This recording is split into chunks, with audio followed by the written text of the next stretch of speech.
नमस्कार, मैं शिवशंकर सारथी आपके अपने छत्तीसगढ़ सारथी थे। तो राज्य के मुख्यमंत्री भूपेश बघेल ने केंद्र सरकार के खिलाफ फिर से सोटा निकाल लिया है और समझ लीजिए कि उन्होंने अपना यह सोटा ट्वीट करके चला भी दिया है। दरअसल कोवैक्सीन की कीमतों को लेकर राज्य के मुख्यमंत्री भूपेश बघेल ने मोदी सरकार को आड़े हाथों ले लिया है। ट्वीट करके मुख्यमंत्री भूपेश बघेल ने यह कहा है कि आपदा भी झेले आम जनता और वैक्सीन की कीमत भी झेले आम जनता। हाल के दिनों में भारतीय जनता पार्टी के नेताओं ने घर के बाहर बैठकर भूपेश सरकार मुर्दाबाद और कई कई नारों और स्लोगन के साथ धरना दिया था। तो अब कोवैक्सीन की कीमतों को लेकर कांग्रेस पलटवार की तैयारी में है। लगभग कांग्रेस भी ऐसा ही करने वाली है। तो याद करिए कि थोड़े दिन पहले राज्यपाल अनुसुईया उइके मैडम के आग्रह पर दोनों ही दल के नेताओं ने बात की थी। क्या तय हुआ था? यही ना कि यह राजनीति का समय नहीं है। लेकिन देखिए, एक सप्ताह के भीतर ही दोनों ही दल यह भूल गए हैं और राजनीति शुरू हो गई है। राज्य के मुख्यमंत्री भूपेश बघेल जोर शोर से वर्चुअल कामकाज कर रहे हैं। सारे सिस्टम पर निगरानी वो रखे हुए हैं और लगातार फैसले ले रहे हैं ताकि कोविड-19 के मरीजों को राहत मिल सके और लॉकडाउन के चलते आम लोगों को भी कोविड-19 के मरीजों उनके परिजनों और राज्य के की पूरी जनता को किस तरह से सहूलियतें दी जा सके, इस बारे में राज्य के मुख्यमंत्री लगातार वर्चुअल मीटिंग्स के जरिए फैसले ले रहे हैं। लेकिन उनकी ही तरह राजधानी रायपुर के महापौर भी जो काम कर रहे हैं, सरकार के कामकाज के बाद जो प्रेस नोट आता है जिसे सरकार काम कहती है, उसे हम कमाल कर देने का दुस्साहस या गलती कर रहे हैं।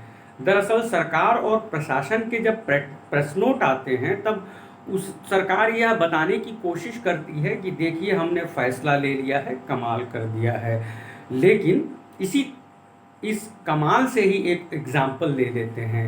तो महापौर एजाज ढेबर के मुताबिक 360 बिस्तर के Sardar Balbir Singh Juneja Covid care centre में महज 3 वेंटिलेटर दिया गया है और यह जानकारी बाकायदा मीडिया को दी गई है।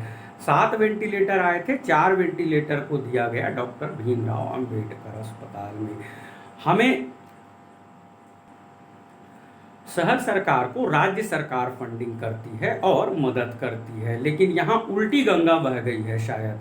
महापौर एजाज ढेबर यह बता रहे हैं कि राज्य के सबसे बड़े सरकारी अस्पताल डॉक्टर भीमराव अंबेडकर अस्पताल को उन्होंने 4 वेंटिलेटर दिए हैं और 3 वेंटिलेटर रखा गया है 360 बिस्तर के कोविड केयर सेंटर के। जब राज्य के मुख्यमंत्री ने वर्चुअल तरीके से इसकी शुरुआत की थी, तब इसके फोटोज़ को देखकर, वीडियो को देखकर ऐसा एहसास हुआ था कि यह वर्ल्ड तरीके का कोविड केयर सेंटर होगा।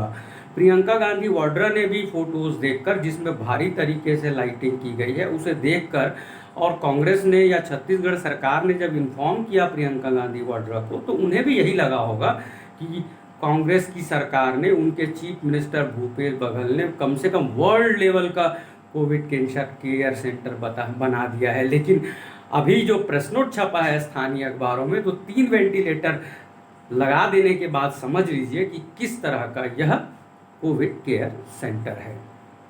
तो जिस तरह से राजधानी रायपुर के महापौर एजाज ढेबर काम कर रहे हैं, राज्य के मुख्यमंत्री भूपेश बघेल काम कर रहे हैं, ऐसे में भला छत्तीसगढ़ पुलिस कहाँ पीछे रहने वाली है। तो बीच सड़क में जब शोएब ढेबर ने पुलिस की किरकिरी कर दी, सस्पेंड करवा दूं कह दिया, तब सिर्फ 500 रुपये का चालान काटकर पुलिस ने इतिश्री कर ली है। रायपुर का पूरा पुलिस मुख्यालय शायद शोएब ढेबर से डरता है और कांपता है, लेकिन बिलासपुर की पुलिस के साथ ऐसा नहीं है।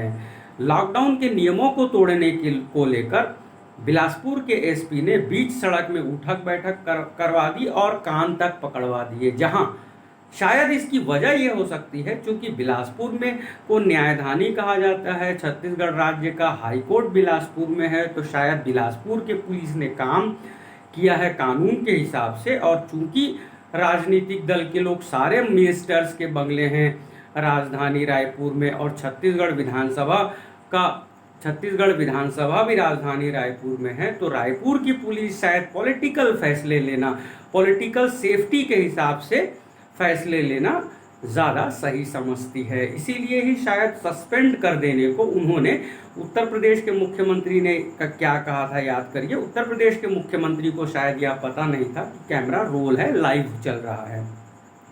उन्होंने शायद मीडिया के ही लोगों को क्या कर रहे हो चूतिए, चूतिए जैसा शब्द या चूतिया शब्द का उन्होंने इस्तेमाल कर दिया था। तब देश के सारे राष्ट्रवादियों और चौकीदारों ने इसे संसदीय और सांस्कृतिक शब्द मान लिया था।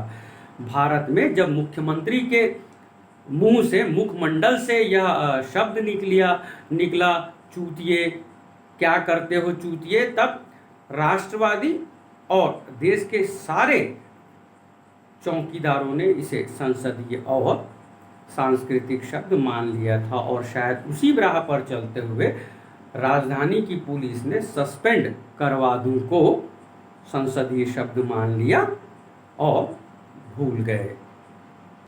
हमने एक वीडियो सेगमेंट के जरिए यह बताया था कि देखिए कैसे महाराष्ट्र में मुख्यमंत्री रहे देवेंद्र फडणवीस निरंतर छत्तीसगढ़ से ऑक्सीजन के टैंकर ले जाने के लिए लगे हुए हैं। लेकिन जब प्रियंका गांधी वाड्रा के आग्रह पर भूपेश सरकार ने उत्तर प्रदेश में ऑक्सीजन का एक टैंकर भेज दिया है, तब आरडीए में अध्यक्ष रहे संजय श्रीवास्तव साहब प्रवक्ता भी हैं छत्तीसगढ़ भाजपा में, तो आरडीए में अध्यक्ष रहे प्रवक्ता संजय श्रीवास्तव ने आलोचना की है भूपेश सरकार की और कहा है कि भूपेश सरकार यह गारंटी दे कि जब वो उत्तर प्रदेश आदि राज्यों में भेज रहे हैं ऑक्सीजन के टैंकर्स, तब छत्तीसगढ़ में किसी तरह की कमी नहीं हो। यह गारंटी मांग रहे हैं भारतीय जनता पार्टी के प्रवक्ता संजय श्रीवास्तव। जब चीफ मिनिस्टर रहे देवेंद्र फडणवीस लगातार छत्तीसगढ़ से ऑक्सीजन की आपूर्ति महाराष्ट्र में होती रहे के लिए प्रयास करते दिखाई दे रहे हैं। बाकायदा हमने वीडियो सेगमेंट किया है जिसमें वीडियो में देवेंद्र फडणवीस को देखा और सुना जा सकता है कि कलेक्टर के साथ वो कैसी बातचीत कर रहे हैं। भिलाई से यह टैंकर निकलना था, जिस तरह की बातें वीडियो सेगमेंट में सुनाई दे रही है। तो जहां महाराष्ट्र में मुख्यमंत्री रहे भारतीय जनता पार्टी के नेता देवेंद्र फडणवीस लगातार निरंतर छत्तीसगढ़ से टैंकर ले जाना चाहते हैं ऑक्सीजन का, तो दूसरी ओर जब कांग्रेस महासचिव उत्तर प्रदेश को देखती हैं प्रियंका गांधी वाड्रा, उनके आग्रह पर जब राज्य के मुख्यमंत्री भूपेश बघेल ने एक टैंकर भेज दिया है, तो संजय श्रीवास्तव ने मुख्यमंत्री भूपेश बघेल की आलोचना कर दी है। तो दूसरी ओर राजधानी रायपुर की पुलिस ने एक और कमाल कर दिया है। रेमडेसिविर की इंजेक्शन जब ओवर रेट में बेच रहे थे, वह शिकायत पुलिस को मिली, तब रायपुर के ही किसी थाने ने इस बारे में किसी तरह की धारा नहीं होने की बात कह दी और मामले को पंजीबद्ध नहीं किया। लेकिन आज यह देखने में आया है कि राजधानी के ही किसी थाने ने 1,38,000 रुपये जब्त किए हैं और आरोपियों को गिरफ्तार किया है। रेमडेसिविर इंजेक्शन जिसकी आपूर्ति के लिए छत्तीसगढ़ सरकार लगी हुई है, तो वह इंजेक्शन छत्तीसगढ़ में बड़े पैमाने पर ब्लैक में बेचा जा रहा है। भारतीय जनता पार्टी के किसान नेता गौरीशंकर श्रीवास ने एक निजी अस्पताल में जाकर स्टिंग कर दिया है। लगातार अखबार भरे पड़े हुए हैं रेमडेसिविर इंजेक्शन को लेकर। और एक वीडियो सेगमेंट में हमने यह भी दिखाया था कि कैसे एक नेशनल न्यूज़ चैनल ने छत्तीसगढ़ में आकर स्टिंग कर लिया था और डॉक्टर और नर्सेज आदि रेमडेसिविर इंजेक्शन को बेतहाशा रेट में बेच रहे थे। तो छत्तीसगढ़ सरकार ने नारा दिया था गढ़बो नवा छत्तीसगढ़, लेकिन जिस तरह के हालात दिखाई पड़ रहे हैं उसे देखकर हमें लगता है कि कहा जाना चाहिए गढ़दिस नवा छत्तीसगढ़। आप देख रहे थे छत्तीसगढ़ सारथी। आप सबका बहुत बहुत शुक्रिया। हमारी अभिव्यक्ति वीकली रिपोर्ट्स अच्छे लगते हैं तो लाइक करें, कमेंट करें और प्लीज़ प्लीज़ प्लीज़ हमारे यूट्यूब चैनल छत्तीसगढ़ सारथी को सब्सक्राइब भी ज़रूर करें।